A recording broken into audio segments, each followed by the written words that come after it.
mempengaruhi ke etika individu. Jadi pengaruh keluarga, pengaruh faktor situasional, nilai moral agama, kemudian pengalaman, pengaruh teman. Nah, itu nanti akan mempengaruhi si etika individunya. Begitu. Nah, kemudian kita masuk ke etika dalam organisasi.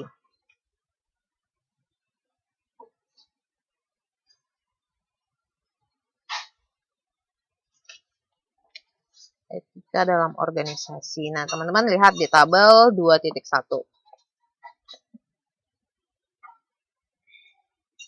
Nah, di wilayah etika dalam organisasi ini, di buku ini itu dibedakan wilayah perhatian itu terhadap organisasi dengan karyawan, kemudian hubungan karyawan dengan organisasi, kemudian hubungan organisasi dengan pihak luar.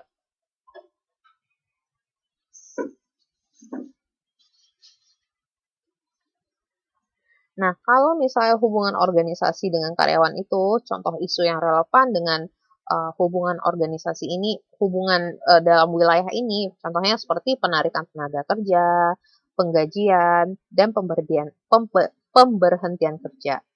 Kemudian kondisi kerja dan kebebasan pribadi. Kemudian kalau misal dari wilayah perhatian hubungan karyawan dan organisasi, nah itu contoh isu yang relevannya seperti konflik kepentingan, kerahasiaan organisasi, kemudian kejujuran. Kemudian dilihat lagi dari wilayah perhatian hubungan organisasi dengan pihak luar, itu contoh isu yang relevannya seperti pelanggan, pesaing, pemegang saham, pemasok, pemerintah, dan masyarakat sekitarnya. Nah, ini wilayah etika dalam organisasi.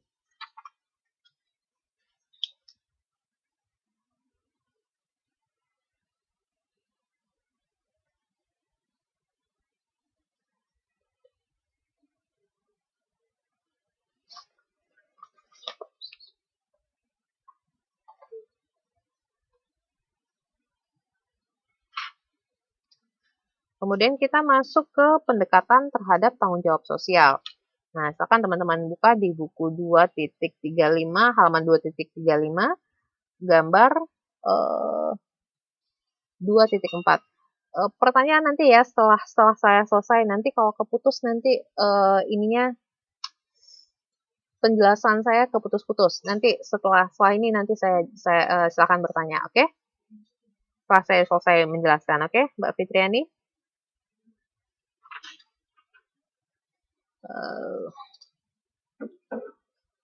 Kita masuk ke pendekatan tanggung jawab sosial. Nah,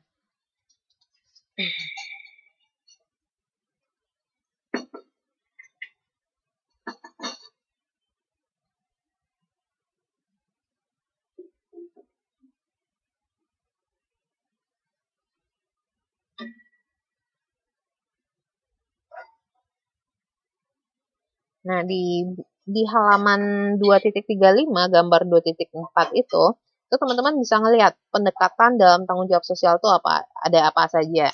Ada penghindaran sosial, ada kewajiban sosial, ada respon sosial, dan kontribusi sosial. Apa ya? Urutannya itu nggak harus seperti ini, dan bahkan terkadang urutan dari pendekatannya ini pun juga overlap, cuman secara general kira-kira urutannya seperti ini, pendekatan dalam tanggung jawab sosial tuh. Penghindaran sosial, kemudian kewajiban sosial, respon sosial, kemudian baru kontribusi sosial. Nah, penghindaran sosial ini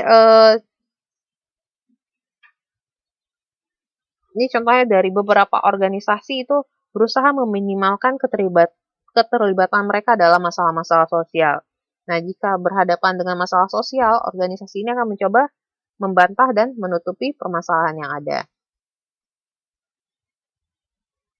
Kalau misalnya kewajiban sosial itu contohnya seperti agak lebih baik lah dari penghindaran sosial.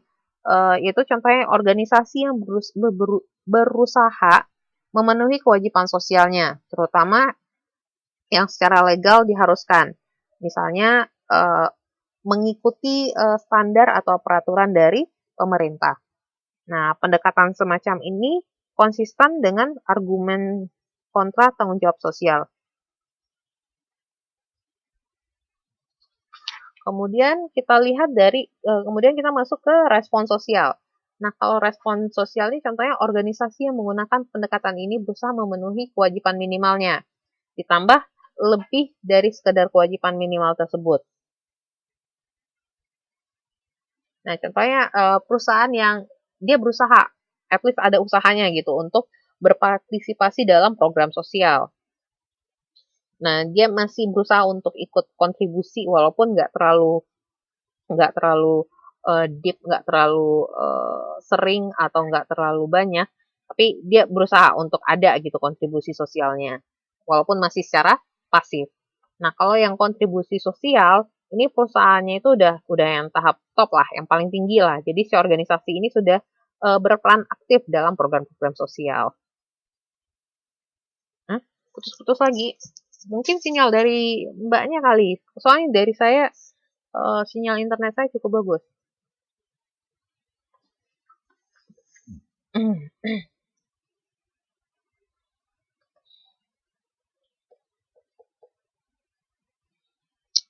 Kita masuk ke globalisasi.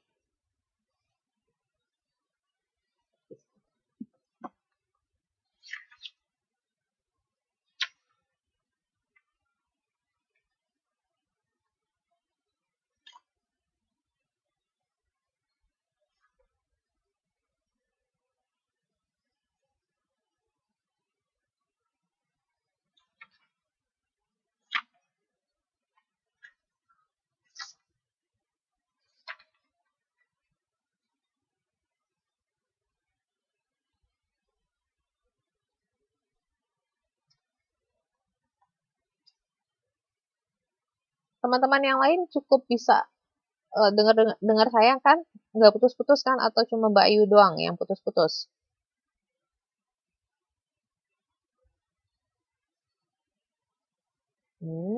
Ada yang jelas, ada yang enggak. Mungkin coba dilihat ininya. Jaringan internetnya teman-teman kali.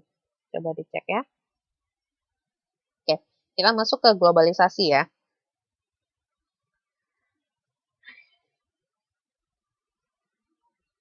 Untuk menjawab pengertian untuk melihat definisi dari globalisasi itu bisa kita lihat dari 3 dimensi.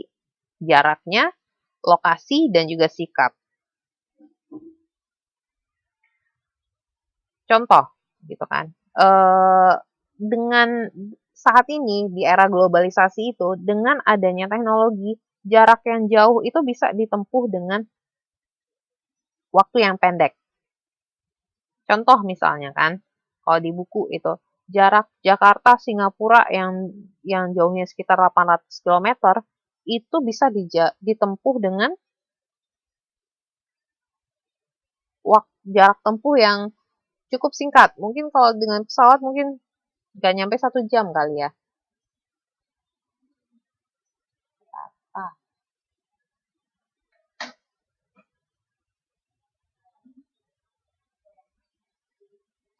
Nah, kemudian eh, kalau misalnya di sini misalnya kan jarak tempuh antara Taipei sama Taichung dengan menggunakan HSR itu bisa ditempuh dengan jarak 45 menit saja. Nah, itu dengan adanya teknologi jarak yang sekian jauhnya itu bisa ditempuh dengan jarak dengan waktu yang singkat. Kemudian lokasi, gitu misalnya kan.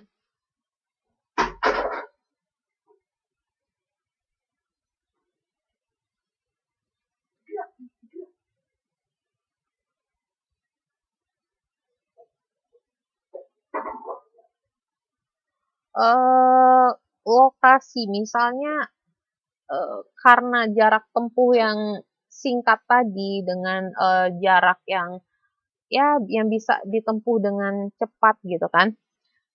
Perusahaan itu banyak kan yang misalnya bukan berada di satu negara saja, tapi sudah menyebar ke beberapa negara. Nah, itu juga salah satu bentuk dari globalisasi. Kemudian secara sikap gitu kan, dengan adanya globalisasi ini, manajer itu dituntut untuk harus selalu terbuka untuk belajar ilmu-ilmu baru, kemudian harus siap untuk bersaing dengan perusahaan lain, bahkan dengan perusahaan dari negara-negara lain. Jadi harus dengan adanya globalisasi ini harus lebih lebih apa ya, lebih tough lagi, lebih lebih bisa membuka diri lagi untuk belajar ilmu-ilmu baru gitu kan, bersaing dengan orang lain gitu. Ya, bersikap sesuai dengan tuntutan globalisasi seperti itu.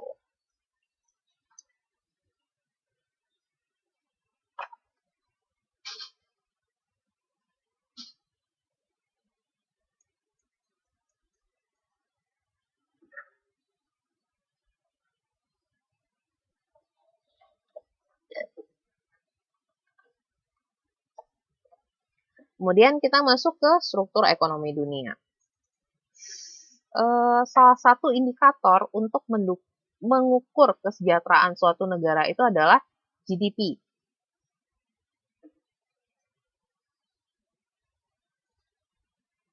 Ayo, GDP itu kepanjangan dari apa? GDP, GDP. Itu kepanjangan dari apa?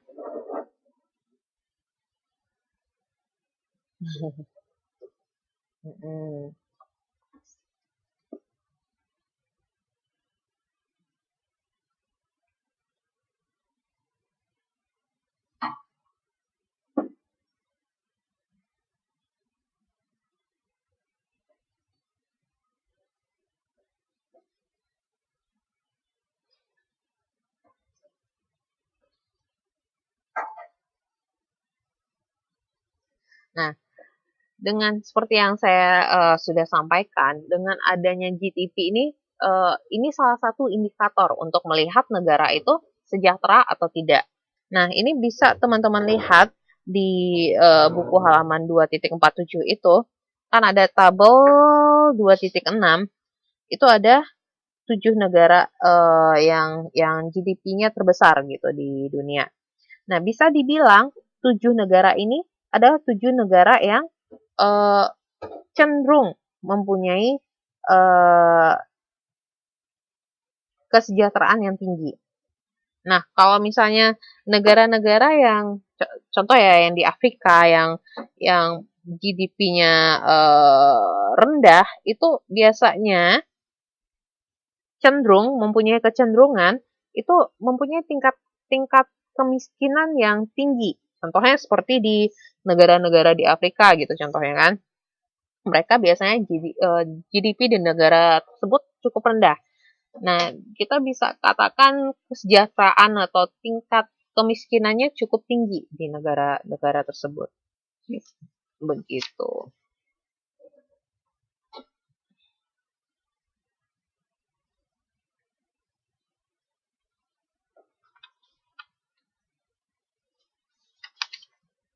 Nah, indikator lain, kalau tadi kan GDP kan, kemudian ada GDP per kapita.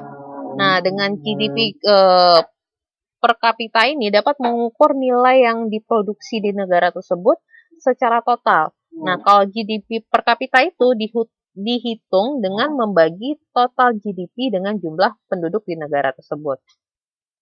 Jadi ini lebih detail ketimbang yang GDP. Kalau yang GDP per kapita itu.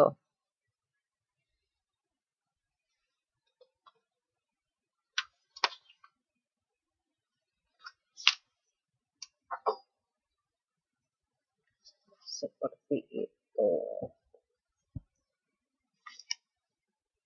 Kemudian kita masuk ke MNC, Multinational Corporation.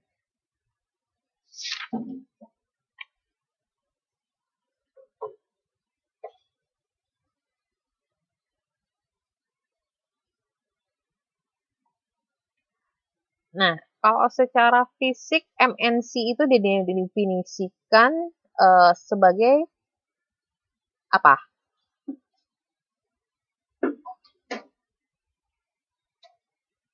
Secara fisik, MNC itu didefinisikan sebagai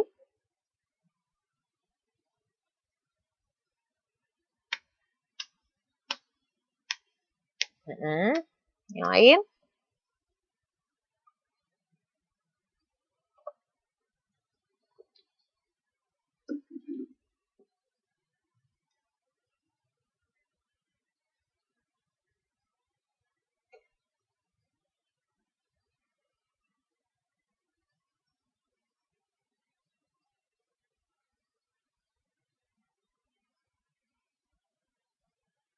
Ya,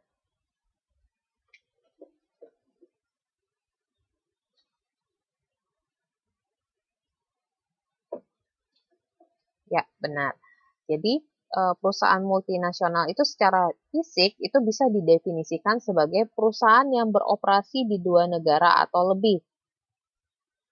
Contohnya perusahaan Indonesia yang mempunyai pabrik di Malaysia.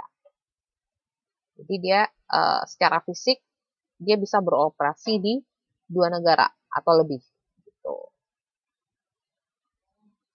Kalau misalnya secara fungsi, itu didefinisikan sebagai apa?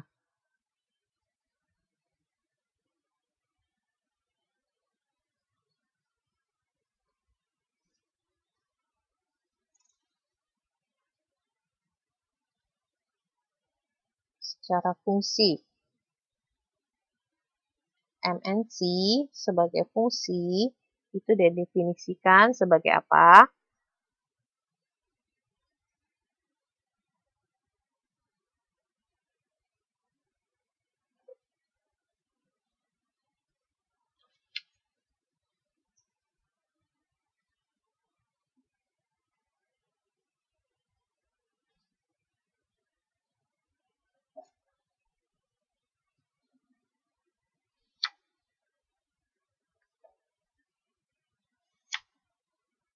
Yang lain,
ya.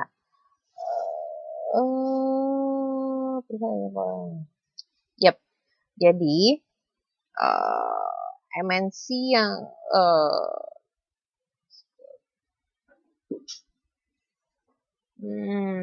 definisi fungsi atau perilaku dari MNC ini itu sebagai perusahaan yang dikelola oleh manajer global, yaitu manajer yang berusaha mengoptimalkan sumber daya global atau sumber daya lintas negara.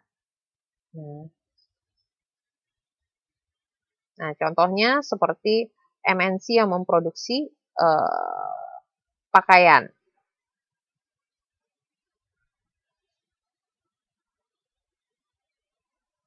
Jadi contohnya di sini kan, MNC yang dikelola oleh manajer global berusaha mengoptimalkan sumber daya yang ada di dunia dengan melintasi batas negara.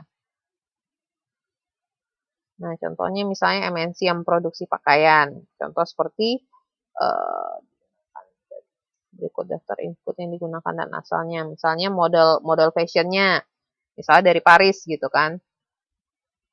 Kemudian kapasnya gitu kan diperoleh dari Cina. Pasarnya gitu kan.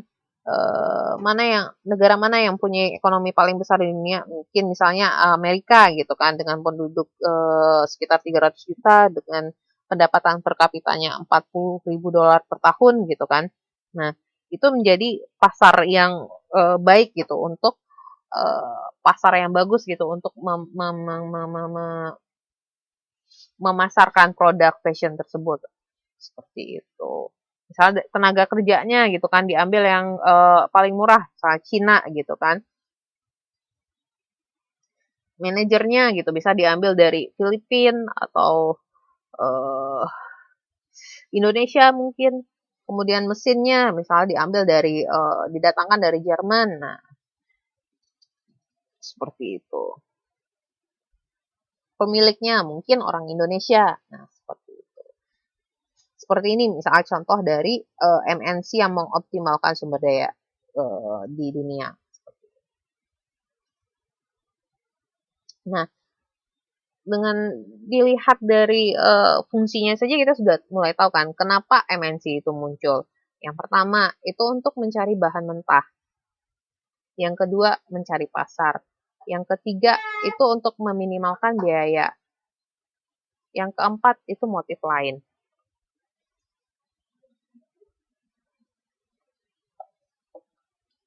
Kemudian eh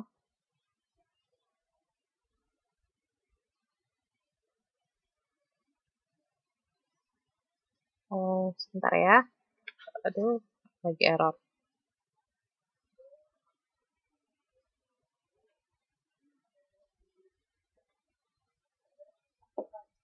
Mana? Sebentar ya, ada yang error ini.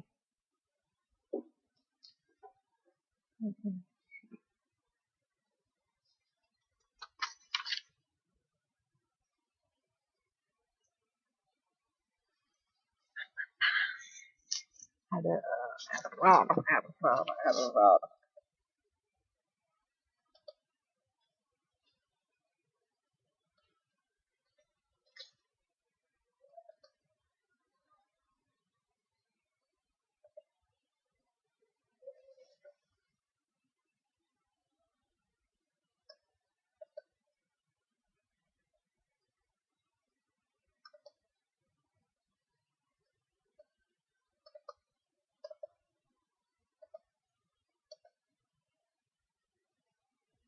Waduh,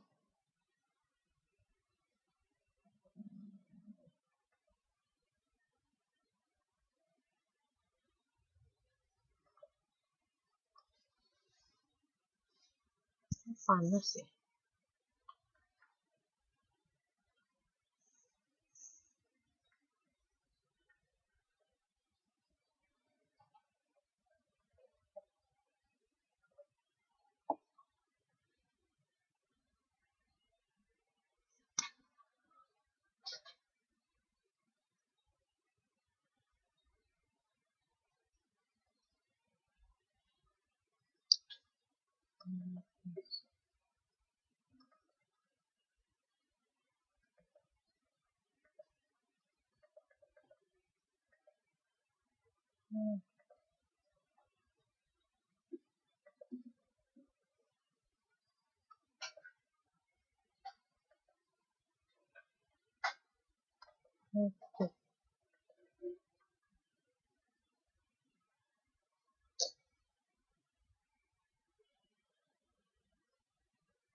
Halo teman-teman, bisa dengar saya?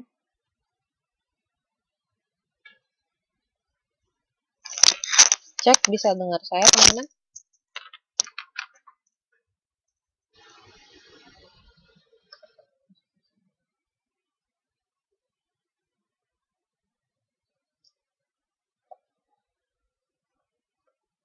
Maaf, barusan Skype saya error. Sebentar ya. Tinggal satu slide lagi kita selesai. Sebentar ya. Ini MNC yang ini saya sudah selesai ya tadi ya. Kenapa MNC itu muncul? Karena pertama bisa karena mencari bahan mentah yang murahnya itu di mana. Kemudian untuk mencari pasar yang untuk memasarkan produk ini yang bagus itu paling bagus itu di mana. Kemudian untuk meminimalkan biaya, kemudian ada motif lainnya gitu kan. Kemudian kita lihat evolusi dari MNC. Itu teman-teman lihat di halaman 2.62.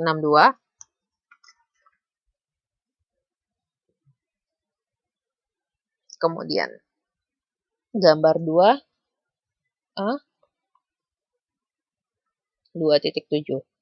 Nah, dari segi awalnya itu contoh dari dari MNC itu adalah ekspor dulu. Kemudian dengan adanya ekspor itu berkembang lagi, ada fasilitas pelayanan luar negeri.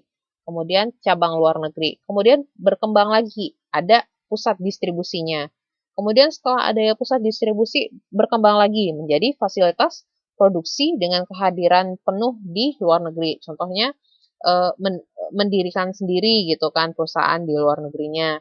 Kemudian membeli perusahaan yang sudah ada gitu di luar negeri untuk dikembangkan. Kemudian lisensi. Nah, itu contoh dari evolusi dari MNC.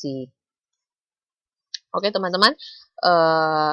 Demikian penjelasan saya untuk modul 2 mengenai lingkungan. Tadi pertanyaannya apa saja? Silakan dimulai pertanyaan. Yang mau bertanya? Jelaskan contoh motif lain. Oh, yang ini ya. Alasan dari MNC ya. MNC motif lain.